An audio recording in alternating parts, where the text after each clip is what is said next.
And welcome back to another edition of the 5-Star Podcast of Wrestling, coming to you each and every week, talking about the world of professional wrestling. I'm host Sean Meyers, joined by co-host Justin Lowery.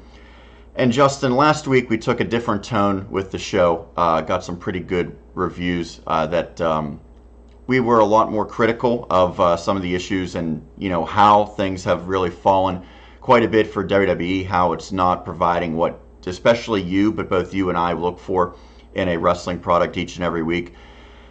Thankfully, Vince McMahon comes out this week and he solves all of the problems. Vince is a genius, Justin. As great as he is coming up with WrestleMania, so on and so forth, his greatest idea ever is the wild card, right? I mean, that fixed everything. He's a genius. I mean, just ask him. He's telling us he's a genius. Hey, three people. Unless, Lars shows up. And then there's 4 people. But Elias and Shane don't count. It's just a free-for-all. It's shit. So, we're talking about the wild card rule. Let's kind of detail why this happened. Rumors were, and I don't think they're rumors at this point, it's probably pretty much 100% accurate, that the networks are now voicing major concerns. Both NBC, which I think is what USA is linked to, right? That's under the NBC umbrella. And then Fox, which really doesn't even have WWE programming for another 5+ months. They're already being proactive, making sure that when they get Smackdown, it's not completely damaged goods.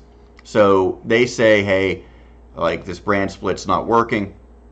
Now, let's be honest. Those companies don't really probably know exactly why the ratings are falling, but they say, well, that might be a reason. So they kind of put some pressure on Vince and WWE to make some changes. This is a much deeper-rooted problem than just the brand split, however. This seems like a very short-term fix, which isn't even going to completely fix things immediately. But long-term, I don't think this addresses really any of the issues by allowing some of the top stars to appear on both shows each week. You said a short-term fix. Well, I don't think it's a fix at all. What does it fix? It might very quickly help maybe a segment or two throughout the course of Monday Night Raw or SmackDown by getting bigger names. But I don't think it ultimately is going to create a long-term, sustainable, better product. And actually, it might have a negative effect long-term. Yeah, I mean, we'll see. I mean, I might make the executives happy. The brand split's going to be over by the time October hits. I think we should prepare ourselves for that because Fox is going to want Roman Reigns. NBC is going to want Roman Reigns. Vice versa. They're going to want Seth Rollins. This person's going to want Seth Rollins. It's not going to work. They're all going to want Lesnar or Rousey or whoever the top stars are. They're each going to want. If Cena comes back for a 2-month stint, where is he going? The free agent John Cena. Right. Well, Fox is going to want him. NBC is going to want him. So the brand split's probably going away once again, which, if you're not one of maybe 5 or 6 guys, you should be really nervous about because there's tons of people complaining already that they're not getting a spot or getting what they deserve. Just wait till the brand split goes, and it's the same, people, on Raw and SmackDown. Mid-card guys are going to become like obsolete. They're going to be paying 50 wrestlers just to sit in the back of catering? So here's major issues with this potential if the brand split does end. And I'm not sure that that's going to happen, but I think they're going to continue exposing certain guys each and every week. They're going to be on both shows because, yes, the wild card, they said 3 and then they expanded it to 4. 4 guys, that's probably going to take up 3-4 segments each week where you're going to have SmackDown guys taking up a lot of time on Raw and vice versa, which means there's 8-10 guys on Raw who might have had opportunities. They're now not going to get on because it's going to the SmackDown guys who come over, and same thing the other way. So fewer guys appear on TV even with this wild card rule. But are the fans going to get kind of sick of seeing Roman Reigns for 3 segments on Raw, and then for 2 segments on SmackDown a day later? And then same with Seth Rollins, and so on and so forth. Because they're not going to bring over the lower tier guys. They're not going to bring over heavy machinery to appear on Raw. They're going to use the headliners because they're doing this to increase ratings. I thought Jinder was going to appear on both shows. Yeah. Yeah, I mean, is it always going to be the same guys too? Like, I would think they'll pick out like 10 guys and probably rotate between them because they're not going to do guys that are going to lower ratings. You know what I mean? Well, but like, okay, logically speaking, how am I going to know who's appearing on SmackDown? Like, if it's supposed to bring in ratings, are you going to tell me that AJ Styles, Roman Reigns, and Seth Rollins are appearing on SmackDown this week? Or is this going to be surprise? Or is it going to be logical? Well, someone's feuding with somebody on SmackDown, but then does that person from SmackDown go to Raw? And do we see 2 or 3 different feuds that basically take up Raw and SmackDown? Right, which means fewer feuds, fewer opportunities for other superstars. Right. And it's not like, I don't know the analytics of it, but when I look at the ratings, I'm not saying like, man, it's really strong when Seth's out there, when AJ's out there, when Roman's out there, and then it just plummets when anyone else is out there. I think it's low start to finish, right? I mean, I know the show, especially Raw, starts better and then drops, but I don't think that's necessarily reflective of who is on TV at any given time. The show itself is struggling. It's not that these people are like doing their part and everyone else is failing. But until they figure out that it's basically the storytelling that is the biggest issue, until Vince and company realize that, then nothing's ever going to change. I don't care who you put out there. It's illogical. I mean, the only part of Raw that I watched was the opening segment. I watched the first, 25 minutes, and I was cracking up in a bad way. Because of Vince being just fumbling over... Right, yeah. He was like... I mean, he's not on TV as much anymore, but he was fumbling over his stuff. I forget what he said. He told AJ, he's like... Yeah, it's something with AJ, yeah. SmackDown superstars can go to Raw, and SmackDown superstars can appear on SmackDown. You know what I mean. And AJ's face is like priceless. And it's just like, what the hell is he doing? And he just kept going, I'm a genius. I'm a genius. Are they, so being serious, are they actually doing like a story now where Vince is like a senile old man? And I know like messing up, that was legitimate. But like they are making it like he fumbled into this superstar wild card thing. Like it almost seems like he realizes people think that he's borderline senile, lost his touch, and it seems like they're sort of playing that up. But how does that help? No, I don't think they're going to run some senile. I think every couple months it seems now they come out and ratings suck and they say, hey, we're changing. And by the way, I love that Roman like called out the fact. Yes, like didn't you already do this and nothing changed? Like they do this every couple months, actually acknowledge the ratings. And expect like it's going to be different. Remember, before all this happened, logically speaking, Vince comes out and said, this is a night we're never going to forget. Okay, technically he was not supposed to even have the wild card idea in his head. He never did make an announcement what was going to happen that was going to be something we never forgot. I think he was talking about the Lucha House Party against 3 local jobbers. But that is what's going to bring in ratings. Stuff like that, like, okay, it's not a main storyline, but does that go... How do you have 2 jobber matches on a Raw when you're desperately in need of ratings? Right, and how do you have jobber matches when you have a roster that... like, how many wrestlers are on that roster? Do you really need to bring in jobbers? I mean, friggin' use Apollo Crews to lose in. I mean, he's basically a jobber anyway. I mean, no offense to the tag team champions, but Zack Ryder and Kurt Hawkins are basically jobbers too. They just happen to hold the belts because nobody cares about the tag team division. So, let's kind of brainstorm a little bit here, Justin. This is something I've been thinking about doing for a while, and I'll put you on the spot a little bit. We don't have to go super into it. If you were, let's say, an executive that says, I'm going to force you guys to make some changes here, Vince, because what you're doing isn't working. Because we can't get in Vince's head. You're not going to... Vince is just... But if you're someone saying, this is what we're going to do to change this product, give me 3 or 4 ideas off the top of your head that will be very significant improvements for WWE. Here we go. My first biggest gripe. Stop the 50-50 booking, okay? So we saw that with Bobby Roode and Ricochet. Right. Again, Roode wins last week and Ricochet wins this week. Who does that help? Or nobody. Nobody, honestly. You need look, certain people are going to fill certain roles on the card. Okay, some guys are main eventers, and you have like that those tweeners, you have mid carders, low carders, and like jobbers. Okay, you are what you are. Enough is 50-50 booking, because you know what you create? No stars. You create average people. And you create the fans realizing that the outcome really doesn't matter one week because it might just be reversed the next week. Right. Or at one pay-per-view because the next pay-per-view it'll be a different. Right. Wins and losses have to matter. Okay, what's the major problem? There's not enough top-level stars. Well, how do you create stars? They need to go over. They need to win. They need to look strong consistently. They can't be in stupid comedy segments if that's not their strength. Also, like the second thing I would do, write to each athlete, wrestlers, entertainers, whatever you want to call them, strength. Bobby Lashley, he looks big and powerful and athletic. Let's show that off. Keep him off the mic. Keep him off bad comedy sketches.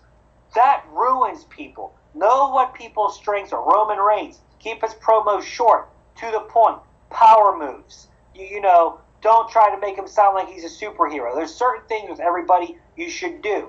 Don't, you know, they love showing everyone's negatives. It's like they don't, like, see it or understand it. Like, it comes off as a joke to me. There's a lot of things that I thought of. And like, to me, Triple H comes out one day and says, you know what? I'm in charge now. Here's the concrete changes that we are making. And like, to me, there's so many different things that you could lay out there. But so many of the things that you mentioned, like, those have been long-term problems. One, we're going to have legitimate 2 tag team divisions on Raw and SmackDown. Those matches are going to matter. Our secondary titles are going to matter. They're not going to be insignificant. We're not going to have guys off of TV for 6 weeks straight and then throw them in there in a match, because those superstars get no reaction because the fans haven't seen them. How are you supposed to care about a person? Who's going to care about Cedric Alexander next time he's on TV, no matter how great he is? I totally agree.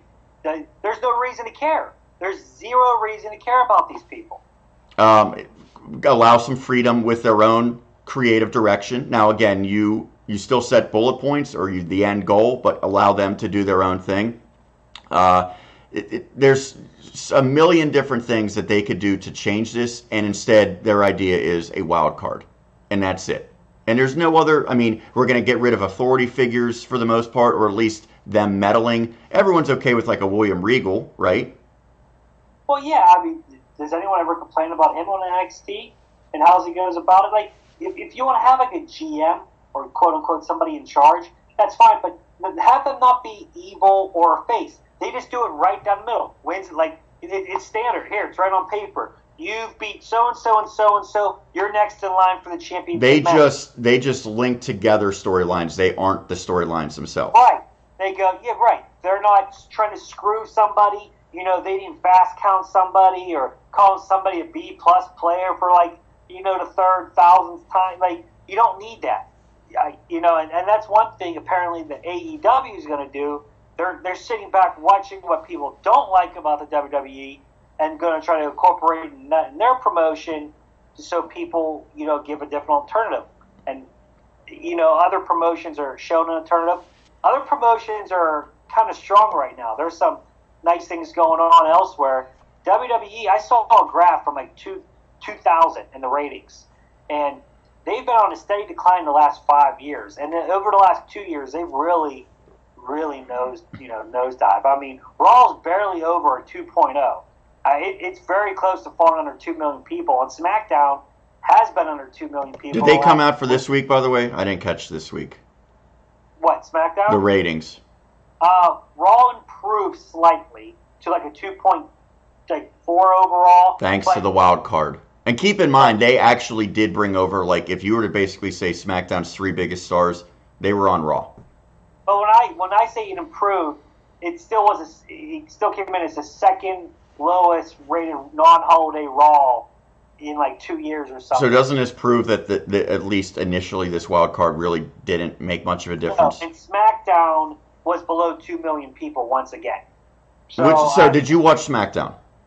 I did not, because I was umpiring a baseball game. I thought it was very good. I thought Raw was very bad. I thought SmackDown was very good. And there's some things that I get a little excited about when I watch SmackDown.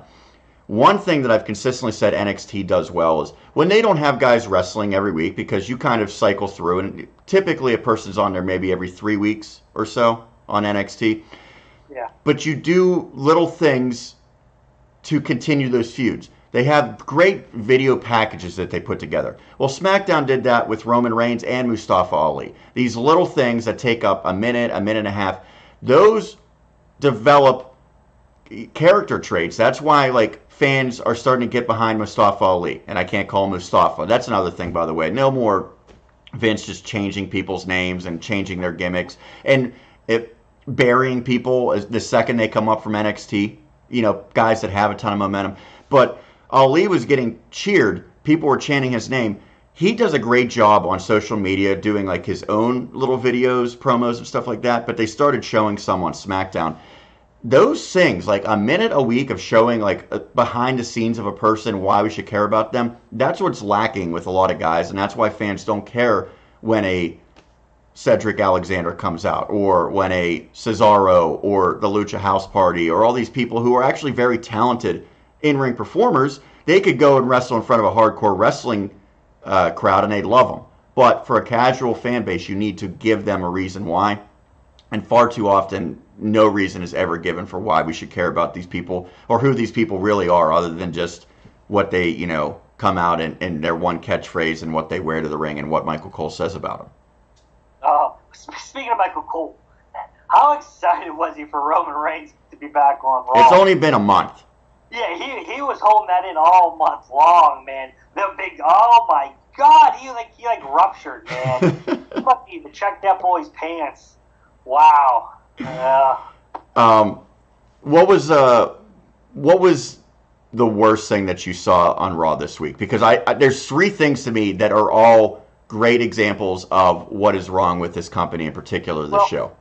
Like I told you earlier, to be honest, I saw the first segment and then I drifted off watching other things. I will say, and I caught some YouTube clips and stuff like that. I hate the fact that what they're doing, their revival, maybe that's more of a personal thing, especially reading that they're basically doing it because they wouldn't sign new contracts, so they're basically going to punish these guys on the way out, which I think is very petty. I mean, just don't use them then. So I'm sort of split. One, I got the exact same feeling. Like, they're doing this because Vince is vindictive.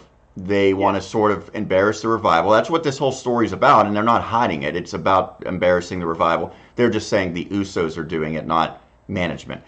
Right. That said, the revival was really entertaining in pulling this off, okay? And people said, think there was a lot of legendary people who used comedy and made fun of themselves. Edge and Christian constantly were doing stuff like this. Stone Cold Steve Austin and Kurt Angle, they show that a million times.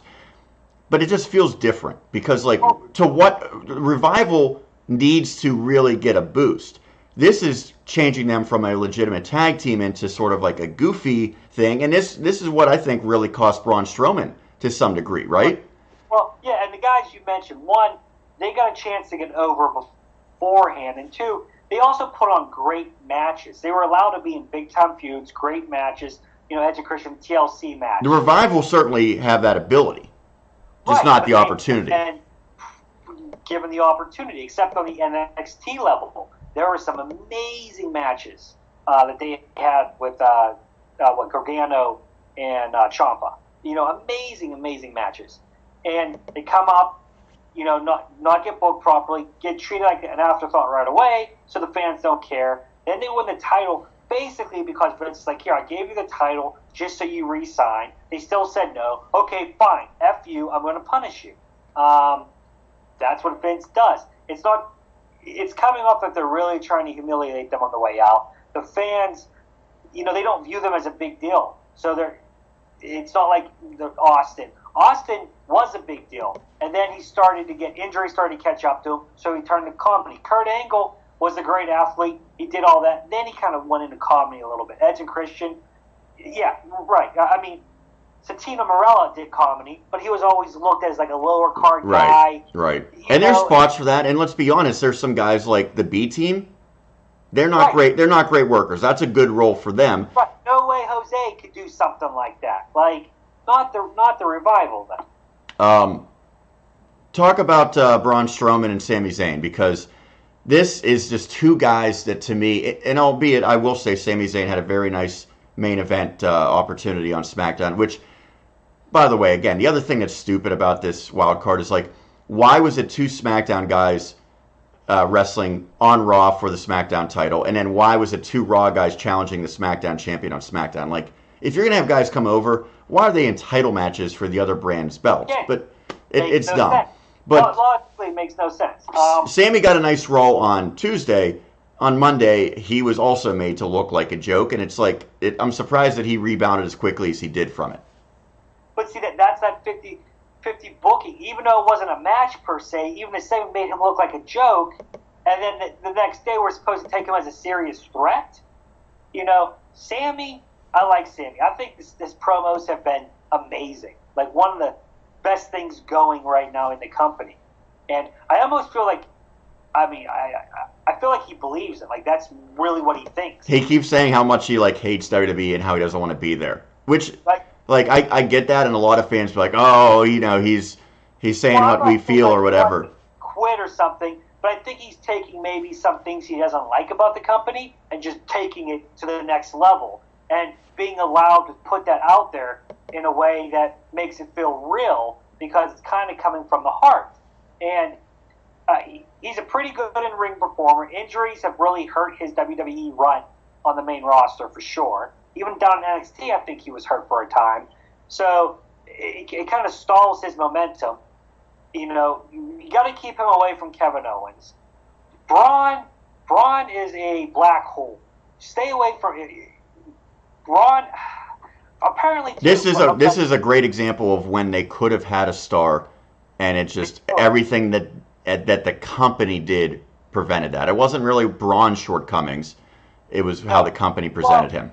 At that time, it was all about Roman. Nobody could take Roman's spot, so Braun got hurt because of Vince's just stubbornness that it has to be Roman, has to be Roman, has to be Roman, and it hurt. Now, apparently, I've read multiple times that Strowman has got himself in trouble with Vince, with backstage heat with Vince. So Vince has purposely punished him. So every time Vince thought about giving him a push, Strowman did something behind the scenes. Vince didn't like it, so there went his push. And basically, once he did that, then, I mean, the character is dead. Because that guy should be scary. That guy should be a brutal killer. And he comes off as like a laughable, tough, teddy bear. And you know what? Here's the thing. Like, so you're saying he could be Lars Sullivan, but people aren't interested in Lars Sullivan. I thought Strowman, when he mixed in a little bit of comedy, but still was a legitimate threat, as opposed to just a guy. Because remember the stuff he did with Roman when Braun was a heel, and he's like, I'm not done with you yet. That was funny, but it was also really good. That made people want to watch Braun. What has he done since then? Well, if you're Vince, Vince loves big muscular guys, right? Strowman is that. And not only that, he has charisma. Like, that's like what you would want, right? Because a lot of guys Vince tries to push, like a Lars. There's no charisma there. He's just a big guy, but he's lacking everything else. Strowman was actually decent on the mic. He had charisma. He connected with the audience. He had a catchphrase. Yeah. And Vince just blew it. That was very disappointing, because it's like he threw Sammy in the garbage, and then we were led to believe that Sammy was killed, and that like it was so dumb. And then of course they're like, "Oh, you smell like garbage on SmackDown." Like that was their big thing, is that he smells. How juvenile humor? Somebody smells like garbage. Yeah, that wasn't great. So I mentioned this before, but the last thing that I thought was really concerning about Raw is they have squash matches, Lucha House Party. One, it's sort of weird that they're even on Raw, isn't it? I mean, they're 205 guys, and I don't know that they've graduated. I think they're still doing 205. Yeah, well, I guess you need to have Vince wants Latino stars on all shows, and but those guys are literally just like a parody. What Latinos are like? Oh, I want to watch them. Aren't they very stereotypical in a way? Like, yes. So let's be honest. Vince is kind of racist when it comes to his wrestlers and gimmicks. Or maybe that's kind of strong, but he's very stereotypical. And that's why I think Mustafa Ali is so awesome, because he is really the opposite of what he should be, you know? Right, because he's a Muslim, but they don't portray him as that evil Muslim character. He just gets to actually be him. But so, like, if you're a fan and you go to Raw, and let's say you watch Raw semi-regularly, what's your reaction when you see the Lucha House Party come out and have a six-man tag against three local talents? I would think that this must be the comedy match for the children. You know, like, oh, look, a piana. They got their hands up in the air. They're colorful. You know, like, oh, yay, look at that. They can do backflips. It looks like a circus. And so you watched the Cruiserweight Classic, what was that, probably 3 years ago? Yeah. Grand Metalik made it to the finals. He had an incredible tournament. Yes. Great matches. Now this is his role. This is how the company takes people who have buzz. And someone said, I remember when that tournament concluded thinking Grand Metalik's one of the best in-ring guys in the world, and how quickly you forget stuff like that. To the point where, like, people were shocked that Bayley had the great match against Charlotte a couple weeks ago. How did they forget that? Because she was great, but the company, like, makes you forget these things about these people. Hey, remember Cedric Alexander? He lost in his match, and the crowd chanted, sign him, sign him. Triple H actually came out, which wasn't part of the plan, raised his hand, pointed at him, and nodded his head yes. Like, how do you not show that moment to the audience at home? You know, showcasing this guy, like, you know, this is what he did. This is what the audience was chanting. Make him seem like he's a huge deal. Bring that up. Instead, they never brought it up again. I mean, I think he ended up signing, but months later. It wasn't even like a quick thing. That was mind-boggling. So, I thought, again, SmackDown was good. I saw some things that were really interesting with the short vignettes, the packages, and I think that's a great way to get talent over. I think NXT does a tremendous job. Roderick Strong, for example, he's not a very interesting guy. He's pretty bland. He's a great in-ring guy. But they showed like 2 weeks of behind the scenes, like his history, and I think it was something like his mom and dad, like there was a gunshot incident, so on and so forth, his rough upbringing, how wrestling was an escape. All of a sudden, people started caring about Roderick Strong after that. That's what they need to continue to do on the main roster. When you build these personalities, they come up to the main roster. You can't just throw away those months and years building that. And that's what's going to happen with Johnny Gargano is going to come up, and Vince is going to say, oh, I don't really care. Just throw him out there and let him wrestle, but we're not going to develop anything else. That's why stars haven't developed. Right, and Vince will go, see, he can't get over. I told you he sucked. I'm like, what did you do for him? And like, you're right. If they run these packages, they give him time to come out. Maybe they introduce Candice LeRae. He has a foil like he did in Gargano. Then all of a sudden, in Ciampa, then all of a sudden people care. But that's really been lacking. But I did see some signs of progress on SmackDown. Also, something significant is there's new champions for the tag team on SmackDown. Again, seems like a short-term fix because it is Daniel Bryan and Rowan. And that's fine. Like, no one's going to throw their arms up and say, what the heck are they doing as tag team champs? But here's the issue. The Hardys aren't coming back as a tag team anytime soon. Assuming the Usos theoretically still stay on Raw, even though they might make sporadic appearances. And as you can see, that's the team that Rowan and Daniel Bryan beat. What's the future before Jeff Hardy comes back of the SmackDown tag team division? Tread water until Big E comes back, and do you have them and the New Day go at it again? I mean, who else do you have on SmackDown? I mean, first off, faces on SmackDown, Heavy Machinery, right? Like, that's the only other face tag team. So, they're in trouble. And it's almost as if they didn't think that this could be an issue when they broke up tag teams and they moved tag teams to Raw. What did they think was going to happen? They don't think. There's no... Oh, Sean, honestly, there is no, like, future or long-term thinking. It's just in the now. I don't know if there's even a week, like, next week thinking. Do you think that's all on Vince? Or, like, how do you think that comes to be?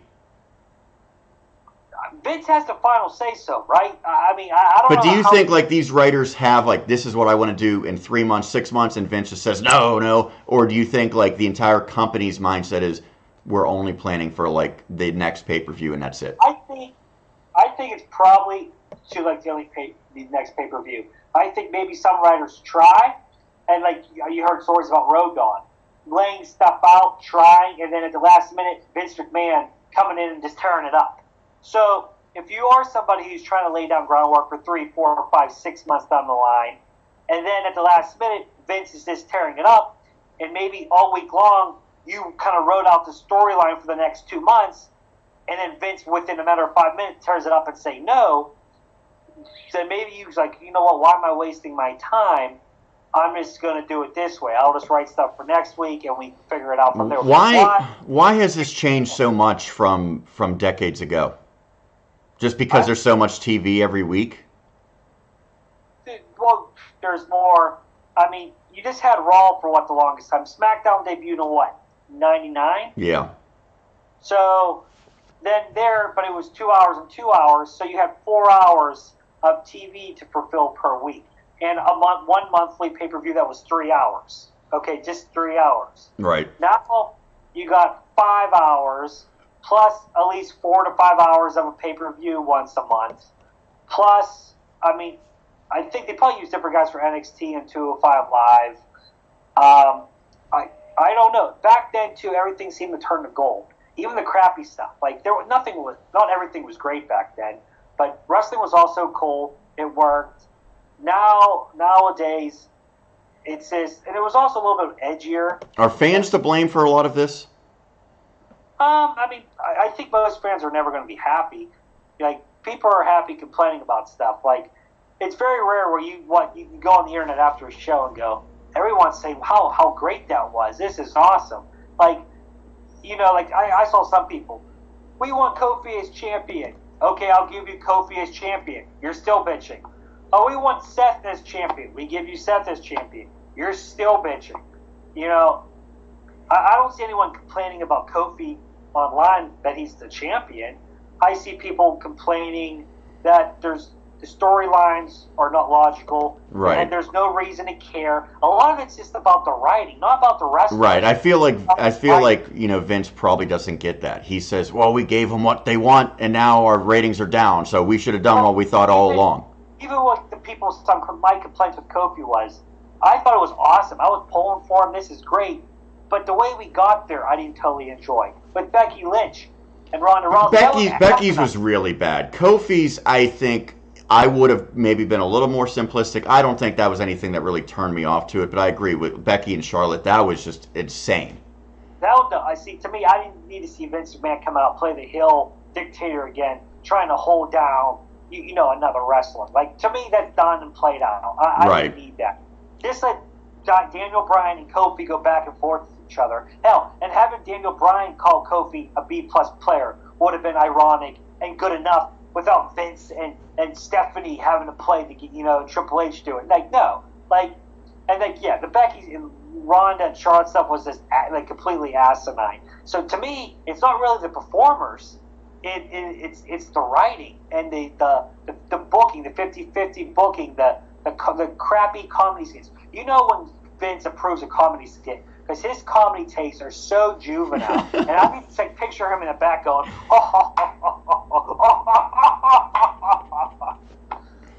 I agree.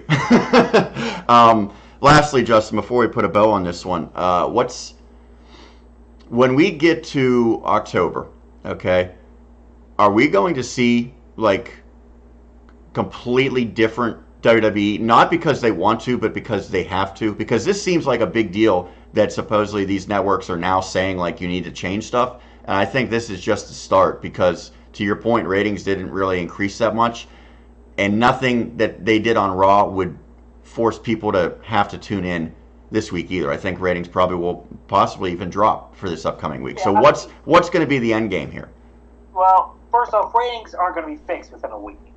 Now you're at the point where you have to have good episodes on a weekly basis, maybe for a month or two, before you start seeing a change. It spreads by word of mouth and stuff like that. Yeah, whatever happens, it isn't going to be quick. Rumor is Fox wants SmackDown to be more sports-like. Less entertainment, as Vince likes to call it, but more sports-like. Wins and losses matter. More like a sporting competition, which is totally the anti-WWE way, especially for Vince. I mean, he doesn't seem to like that aspect. Hell, he doesn't even want those guys to call themselves wrestlers. They have to be sports entertainers. It's going to be very interesting. I mean, the Fox is going. They're paying a ton of money, tons of money. They're going to want the big names on SmackDown. They're thinking they're going to want a certain rating, and if they don't get it, they're going to be highly upset. Now I don't know if there's an out clause where they can get out of that deal. You know, like the first show and maybe the first month, like Stone Cold's going to be on it, Triple H is going to be on it. Like they're going to. I mean, that might pop for ratings, but is that really helping your product? That's what I'm saying, though. That's my concern. And I feel like this wild card thing is just delaying the inevitable, that we're doing everything else wrong. This one thing of getting a couple bigger stars to come over isn't going to fix it. And really what it's going to do is take more time away from you developing newer stars and making stuff interesting. Right. The main problem is you haven't developed new stars in like 10, 15 years. That's the problem. You know, you need to start developing guys. There's a reason why the Saudi Arabia shows aren't a big hit. People don't care to see Kurt Angle and The Undertaker and Triple H and Shawn Michaels and Shane McMahon all wrestle at the expense of the guys who are really in their prime and working every night now. That and basically what it represents is basically blood money. I mean, they just killed a bunch of other people over the weekend because they were gay. You know, it really is, you know, dumbfounding to me. And, you know, Meltzer, I saw a tweet that somebody tweeted him and asked him, if Vince could make money, would he run a show in Nazi Germany in 1939? And he replied back, of course, Vince will do whatever for money. And isn't that the truth? And the craziest thing is, like, if they're going to do it, wouldn't they want to keep a low profile and not make it a nationally seen event? Why don't they just go over and like film it within the country? Well, remember the last one they didn't say Saudi Arabia. I know, and how are they're going to do the same thing here? But like no fans, as dumb as they might be and as you know, out of tune as far as like the insider stuff, everyone realizes what's going on, right? Right. Unless your head is in the sand, you kind of know what's going on over, or at least somewhat. It's in the news. I mean, even if you pay somewhat attention to politics or world, you know, news, you know that that's not a very good place. You know they don't allow women, you know, to come in there and wrestle. And you know that's exactly where Crown Jewel or whatever the stupid name, if it's going to be, is taking place. Right, and I mean, last time Cena said he wouldn't go, Daniel Bryan wouldn't go. Sami Zayn can't go. Sami Zayn can't go because, hell, he might be murdered. Like, legitimately, he would have to fear for his life based on his, you know, religion views. It's insane to me. Yeah, just a lot of issues in WWE, and it doesn't seem like there's any easy fixes on the horizon. One thing that we certainly can say after this week, Justin, that the wild card is not the fix that this company needs. No, it's not. All right, that's going to do it for another edition of the 5-Star Podcast of Wrestling. Follow us on Twitter. It's right there, 5-Star Pod Wrestle. Subscribe to our YouTube channel. Check out the old videos. You can follow us on Instagram as well. Justin, my understanding is you will be taking a sabbatical. You're going to be on assignment?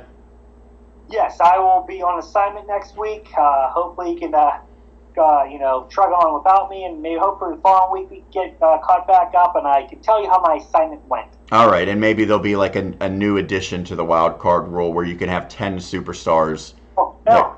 By in 2 weeks, that rule could be dropped, and we could be talking about totally something else.